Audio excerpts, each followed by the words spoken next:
Hello, मैं हूं doctor Jalan. मैं एक फिजिशियन, एक डायबिटोलॉजिस्ट और एक कार्डियोलॉजिस्ट हूं।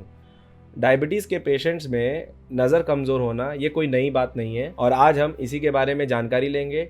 इस बीमारी को हम डायबिटिक रेटिनोपैथी कहते हैं। पहली बात ये कि एक बहुत ही कॉमन कॉम्प्लिकेशन है। इसमें दो मेजर प्रॉब्लम होती है कि आंखों के अंदर एक छोटे छोटे स्पॉट्स हो जाते हैं जो कि ब्लड लीक की वजह से हो जाते हैं, और दूसरी बात ये कि आंखों के अंदर जो खून की नलियाँ होती हैं वो एक एबनॉर्मल शेप ले लेती हैं, जहाँ ब्लड क्लॉटिंग हो सकती है और आपकी नज़र कमजोर हो सकती है। फिलहाल कम से कम 15 से 20% या उससे भी ज्यादा लोग भारत में इस बीमारी से जूझ रहे हैं, और अधिकतर लोगों में जब ये बीमारी शुरू होती है उन्हें पता ही नहीं होता है, और जब वो बहुत एडवांस हो जाती है तब उनको जानकारी मिलती है। क्वेश्चन नंबर 36, डॉक्टर साहब ये बताइए कि क्या हर डायबिटीज के पेशेंट को डायबिटिक रेटिनोपैथी होती है? नहीं, ये प्रॉब्लम करीबन 20% भारतीय लोगों को होती है, जिनमें उनको दिखाई देने की क्षमता काफ़ी कम हो जाती है या पूरी की पूरी लॉस हो जाती है। ये खासकर उनमें होती है जिनकी डायबिटीज़ बहुत ज़्यादा अनकंट्रोल्ड रहती है, या फिर उनको ब्लड प्रेशर या कोलेस्ट्रॉल की बीमारी साथ में है, या फिर वो बहुत ज़्यादा स्मोकिंग करते हैं। और प्रेग्नेंट फीमेल्स में जिनको डायबिटीज़ है उनमें ये बीमारी बहुत ज़ोरों से आगे बढ़ के प्रेगनेंसी में कॉम्प्लिकेशंस ला सकती है। क्वेश्चन नंबर 37,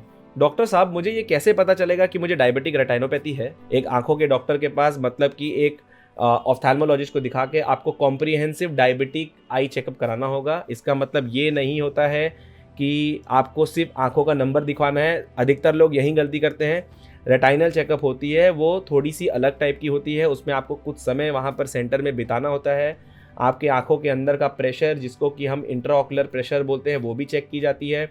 आपके आंखों के अंदर कुछ कैमरा से देखा जाता है। आंखों में कुछ ड्रॉप्स दिए जाते हैं जिसमें आंखों के पुतली के अंदर की चीज़ें भी हम देख सकते हैं, और उसमें एक स्ट्रक्चर का नाम होता है रेटाइना, जो कि हमारे विजन के लिए बहुत इंपॉर्टेंट होती है, और उसी की बीमारी को हम लोग डायबिटिक रेटिनोपैथी कहते हैं। इसका चेकअप करवाना इसलिए ज़रूरी है क्योंकि शुरुआती समय में जब आंखों में रेटाइना में प्रॉब्लम्स होंगी तो वो आपको उसमें विजन लॉस या कोई सिम्टम नहीं होगा, और जब आपके सिम्टम शुरू होंगे तब तक आपकी बीमारी इतनी आगे पहुंच जाएगी कि हो सकता है आपको महंगे लेज़र के ट्रीटमेंट या फिर आपको कुछ सर्जरीज की रिक्वायरमेंट होगी जो कि काफ़ी महंगी होती हैं। क्वेश्चन नंबर 38, लेकिन डॉक्टर साहब अगर किसी को आंखों में प्रॉब्लम ही नहीं है, भले ही उनको डायबिटीज़ है, तो वो आई चेकअप क्यों ही कराएं? देखिए, जैसे कि मैंने ऑलरेडी कहा है कि शुरुआती सिम्टम्स नहीं होते हैं जब शुरुआत में रेटाइना में प्रॉब्लम होती है, जो कि हमारे दिखाई देने के लिए और विजन के लिए बहुत इंपॉर्टेंट है।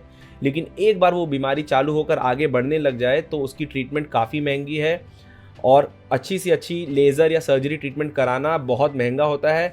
प्लस ज़रूरी नहीं है कि वो ट्रीटमेंट करा के भी आपकी विजन एकदम पहले जैसी नॉर्मल हो जाए। इसलिए एक प्रिवेंशन के हिसाब से आपको regularly comprehensive diabetic eye checkup करवानी चाहिए, और यही बात आज आपके लिए समझना बहुत ज़रूरी है। क्वेश्चन नंबर 39, डॉक्टर साहब ये आई चेकअप कब कब करवाना होता है पेशेंट को? देखिए, सबसे पहले आपको ये समझना बहुत बहुत ज़रूरी है कि ये चेकअप जो होती है उसमें आपको सिर्फ आंखों का नंबर नहीं देखा जाता है, इसमें मल्टीपल चीज़ें देखी जाती हैं। सबसे पहले तो तब आपको चेक करवाना है जब आपका पहली बार डायबिटीज़ डायग्नोज हुआ हो, और अगर आपकी पहली जांच एकदम ठीक आई है तो उसके बाद हर 1 से 2 साल में आप चेकअप करवाते रहे एज अ प्रिवेंटिव मेजर। और अगर आपके आई चेकअप में कभी भी प्रॉब्लम आती है तो आंखों के डॉक्टर, जिनको हम ऑफ्थेल्मोलॉजिस्ट बोलते हैं, वो खुद आपको बताएंगे कि नेक्स्ट टाइम आपको उनको कब फॉलोअप करना है। क्वेश्चन नंबर 40, डॉक्टर साहब डायबिटिक रेटिनोपैथी के लिए आप हमको सुझाव बताइए जो सबको फॉलो करने होते हैं। 5 चीज़ें आपको पता होनी चाहिए। पहली, कॉम्प्रिहेंसिव डायबिटिक आई चेकअप आप हर साल 2 साल में ज़रूर कराइए। दूसरी,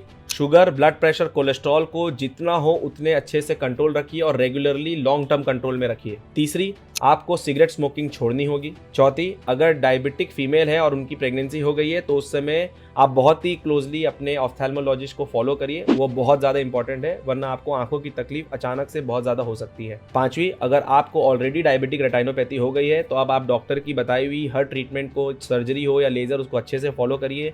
बची हुई जो आपकी आंखों की रोशनी है उसको बचाइए, और शुगर, ब्लड प्रेशर, कोलेस्ट्रॉल आदि की चीज़ों को अच्छे से कंट्रोल रखिए, स्मोकिंग अवॉइड करिए।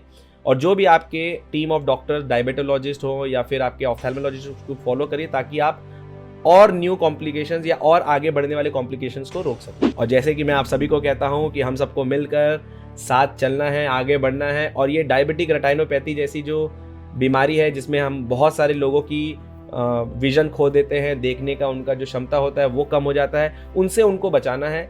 और ये काम मैं अकेला नहीं कर सकता, मैं आपका साथ चाहता हूँ। मैं चाहता हूँ कि ये हर वो पेशेंट जिनको ज़रूरत है उनको ये वीडियो आप शेयर करिए, अलग अलग जगह सोशल हैंडल पे आप लगाइए, व्हाट्सएप स्टेटसेस पे लगाइए, अलग अलग ग्रुप्स में शेयर करिए, ताकि हम ये जो मुहिम लेकर चल रहे हैं कि हमको पेशेंट्स जिनको डायबिटीज़ के कॉम्प्लिकेशंस हो रहे हैं या फिर उनको डायबिटीज़ है, तो इससे हम उनको बचा सकें और हम गवर्नमेंट का भी साथ दे सकें। Thank you.